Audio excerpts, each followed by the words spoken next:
今天的 Web3 二层网络的分会场，我是今天的大会司仪某某，欢迎大家。那么本次的活动呢，是由 SNZ 联合主办，为您特别呈现。大家来到下午的分会场呢，我们的议程同样是精彩纷呈。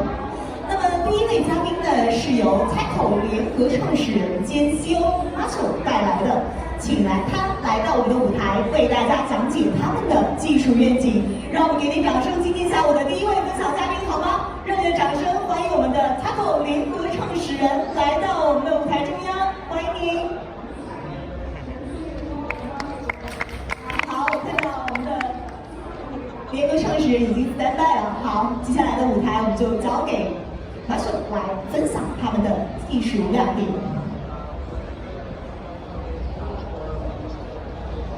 Hello everyone, thanks for having me.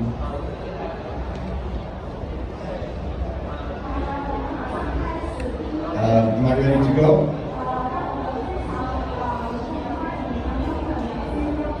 Okay, thank you so much for the introduction and for having me virtually.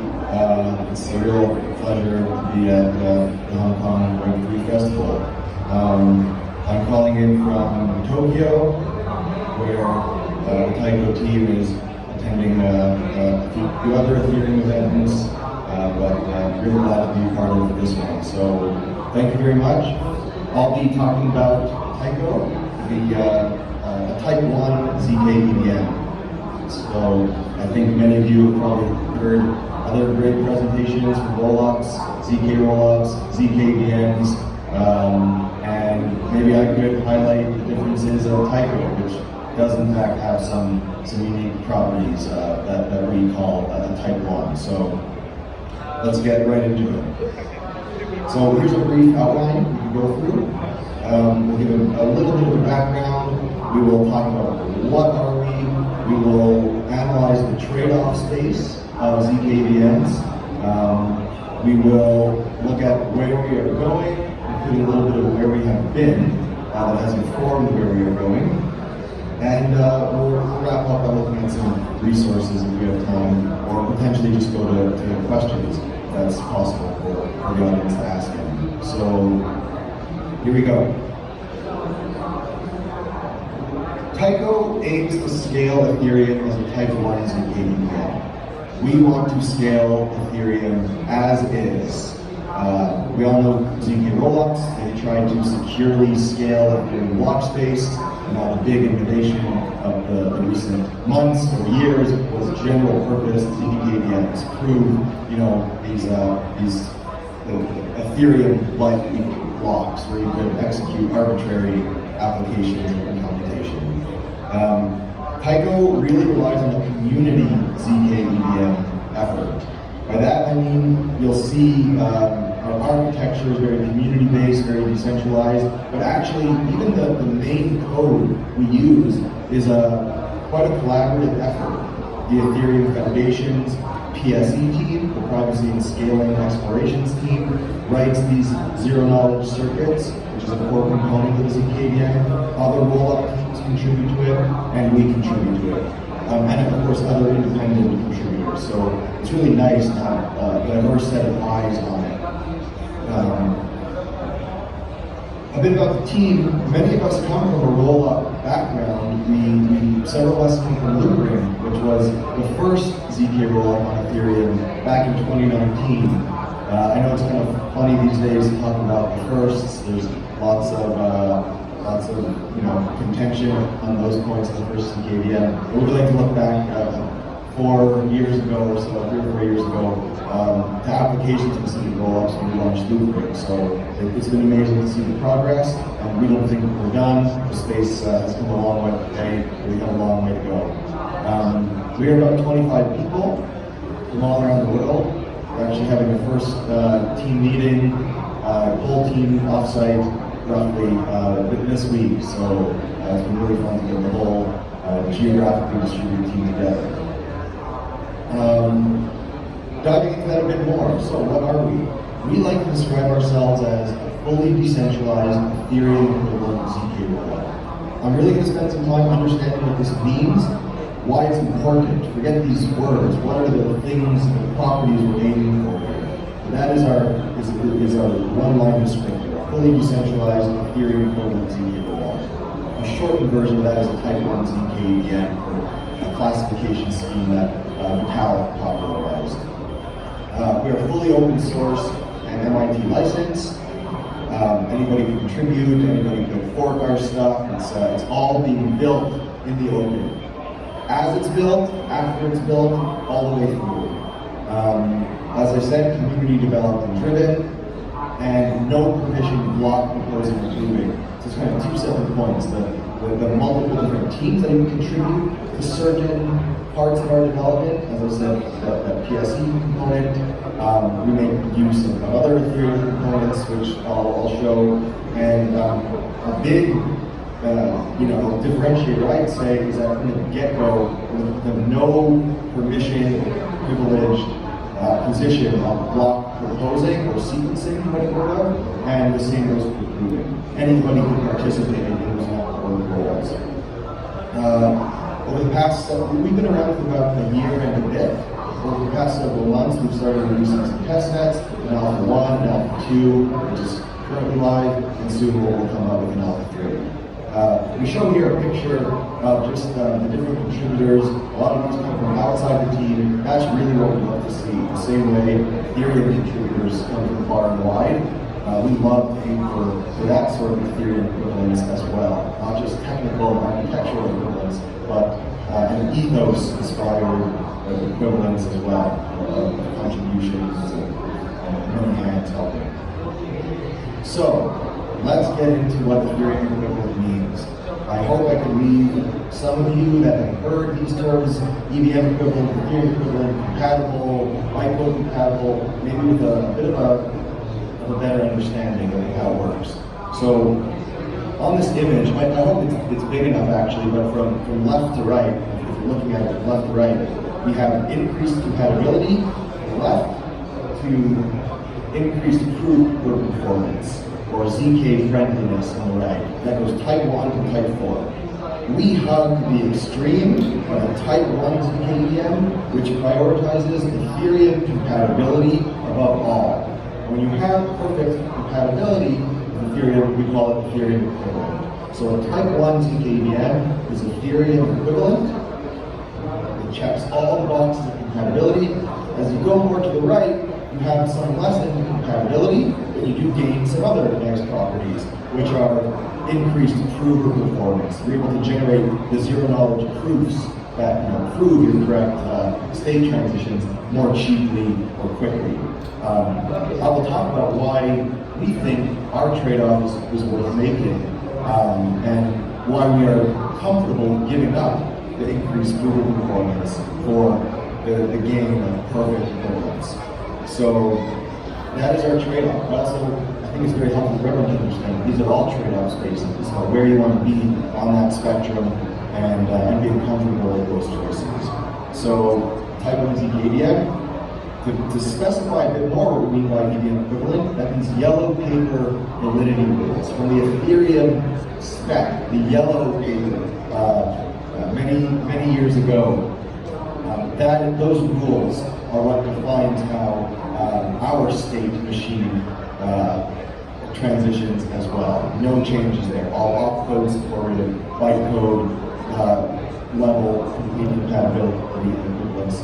That the Ethereum spec is what dictates how we do. We don't change anything to try to optimize it. Similarly, we don't change the gas schedule. You can follow the validity rules, but change the gas cost for some of those instructions, those opcodes.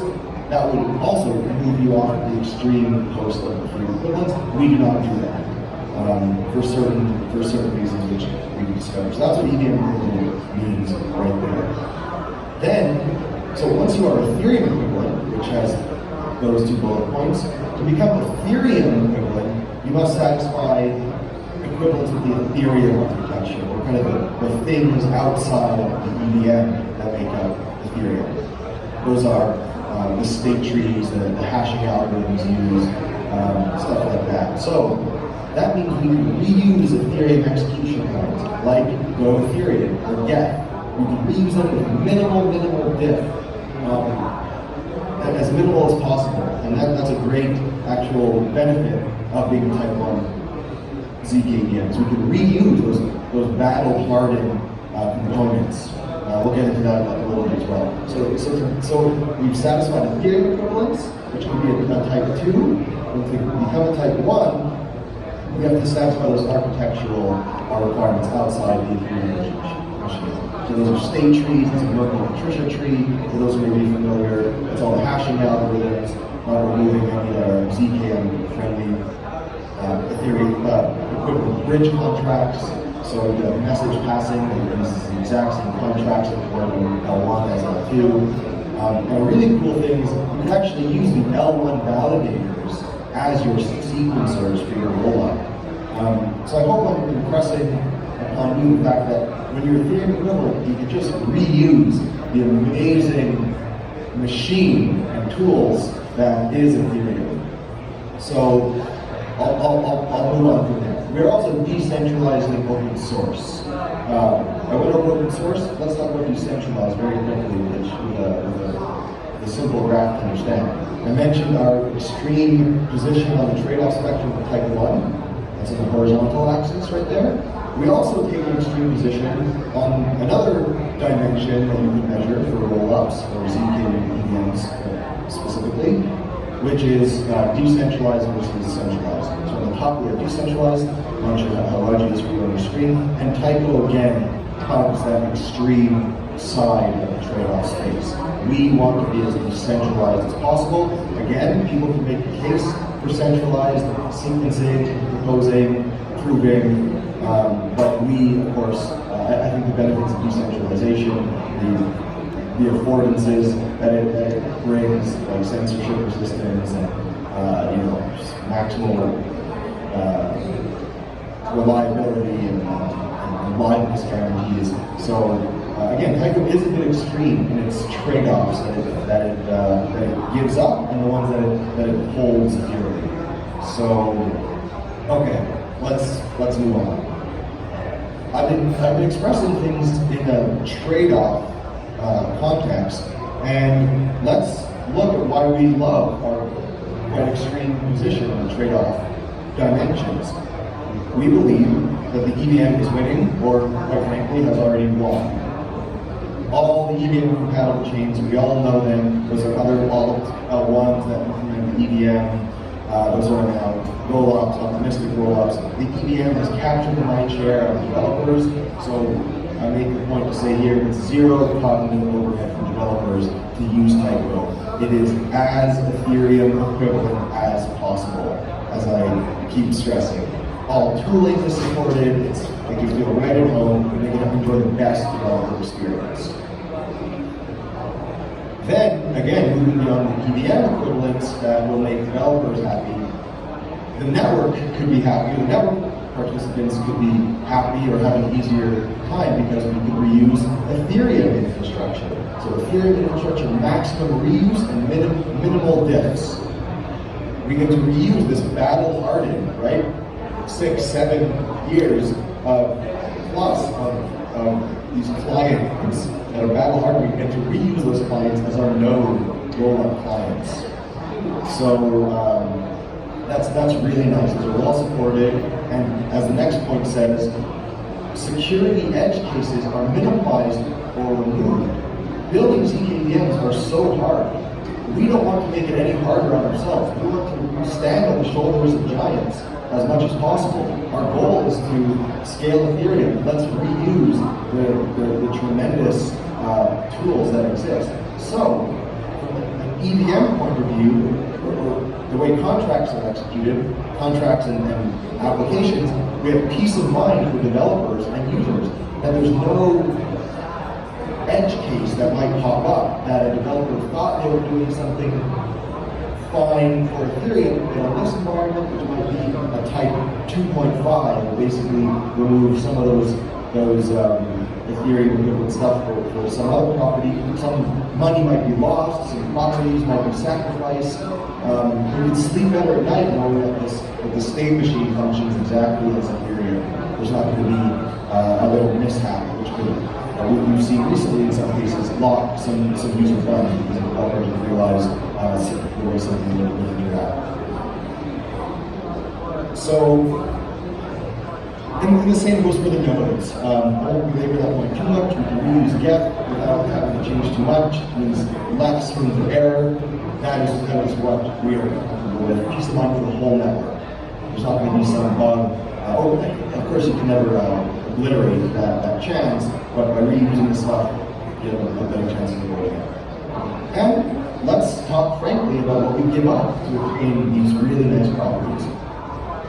Proof generation time. I say we are comfortable with what we trade off. Proof generation time. We believe it matters less than people expect. This time or delay point of view.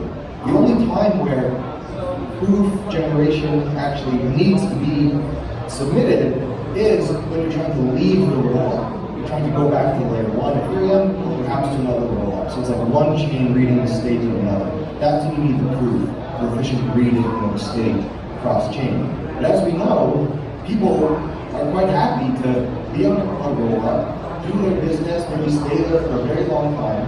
If they must leave, they could use a liquidity providing bridge, right? That's where you use a bridge that says, hey, you can exit the bridge right now. You'll just have to pay 1 basis point, right? A couple cents, a couple dollars, whatever. So you're paying the liquidity providing bridge for the convenience of leaving right away. We see objectively, empirically, with optimistic rollups that have a 7-day delay, that people are fine, right, to use those optimistic rollups. If they must leave, they could wait that delay for the fraud challenge period to elapse, or they use one of those bridges. So if we're going to see how they're happy with that in the extreme case, in our case, we're trying to get a few hours, don't give it exact benchmarks, it's too early. Well, let's say they order a few hours. That's a strictly better case. They could wait to exit that way or pay a liquidity providing bridge. There's also some really clever tricks you can do. These proofs that are kind of extra fast, that don't have to take a long time to prove a full zkEVM circuit, kind of called sidecar proofs, that can just prove withdrawals. So if you're just doing withdrawal, you can actually get that proof really quickly, not wait for the full execution, EVM execution. The other reason we're coming to the trade-off, cost is continuously coming down. The same way we see that with technology in general, right? Just tremendous lifestyle gains by the way technology becomes cheaper and cheaper. Those same kind of tailwinds exist in the field of zero-knowledge cryptography. There's tons of optimizations being made daily by Taiko, but more importantly, by everybody else. Again, standing on the shoulders of giants. Cryptographers, research teams, implementers, GPU-based acceleration, software, implementation, optimization. So the problem is getting kind of attenuated. It's getting cheaper and cheaper. That's why we're really happy to make that trade-off, because if we look around the corner to the best of our ability, we see that what we give up is becoming less and less important or less and less costly. I think I'm going a bit long, so I'll quickly skip some of these diagrams. This shows an overview of the architecture. We have users that submit transactions to a proposer. The proposer bundles them up, commits that bundle to Ethereum. We may all know how rollups work at this point. That's also called a sequencer in some cases. Users to a proposer sequencer put that bundle in a specific order on the Ethereum L2 contract. We call that proposed. What's very important to know is at that moment, when a proposer submits an ordered list of transactions to Ethereum, it is deterministic. The protocol rules enforce validity.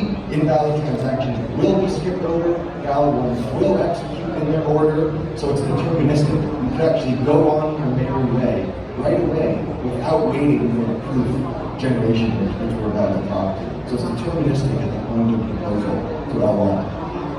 Then a approver comes in, sees a proposed block, they start generating proof for that very reason I mentioned before, because you need that ZKP for other chains like Ethereum L1 and rollups to read your state efficiently. They start proving the blocks. Once it's proven, we call that proven there. And that's in reading.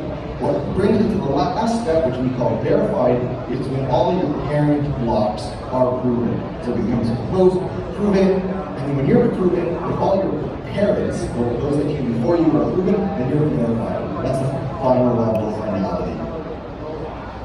I'll skip this, just overview and then one more. Another one. Okay, let's look into the future. But also, looking into the past. From the Taiko Alpha 1 testnet, a few months ago, our first testnet, here's the really cool thing that, to my knowledge, was unprecedented. It was permissionless proposing. So that proposing job that we just talked about, batch up a bunch of other transactions, propose it to Ethereum, we allowed anyone to do that, anybody at all. And it was amazing to see 2,000 unique addresses, proposers, active as proposers. It was awesome. The community loved it. People ran the node, proposed blocks. It was amazing to see. Moving on very quickly, in the next testnet, we did the same thing with proving being permissionless. Once those blocks are committed to L1, proposers, a prover, anybody could take that proposed block and start to generate the $0 proof for it. That's a bit harder. You see the number drop off. As of now, we have about 140, whereas yesterday, we have 140 unique provers. It's a bit more heavy-duty hardware to run. So 2,000 proposers, easier to run.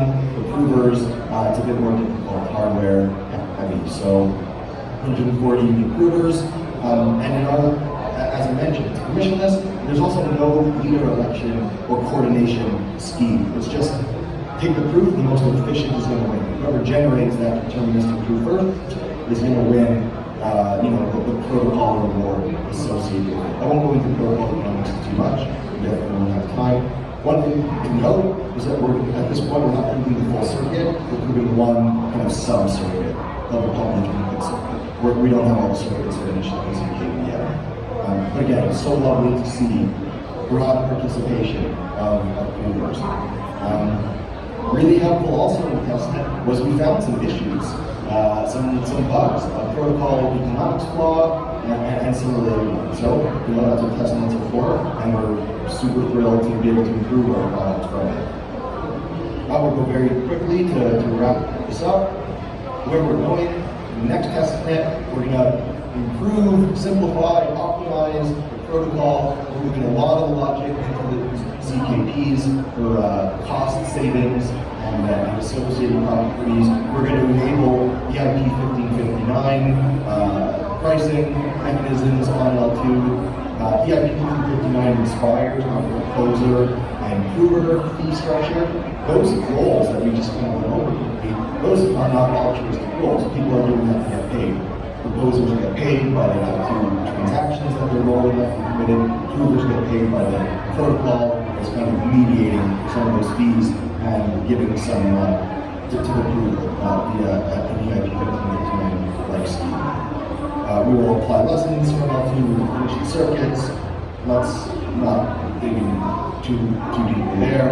And look, where are we going long term? I just want to end on a simple note. This stuff is a bit complicated, different levels of understanding. What's most important to remember for Taiko is the trade-offs we make and the core ideals we cling to. We want to be Ethereum-equivalent, decentralized, and ultimately the most exciting thing is if we achieve our goals, being Ethereum-equivalent means you could actually prove Ethereum L1 blocks as they are. Our system could generate the ZK proof of a correct Ethereum L1 block.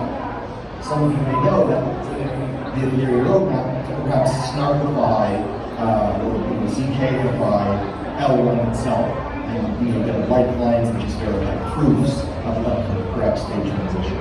So it's amazing that our work could directly be used and shared, for an enshrined, what's called an enshrined roll-up on the Ethereum network.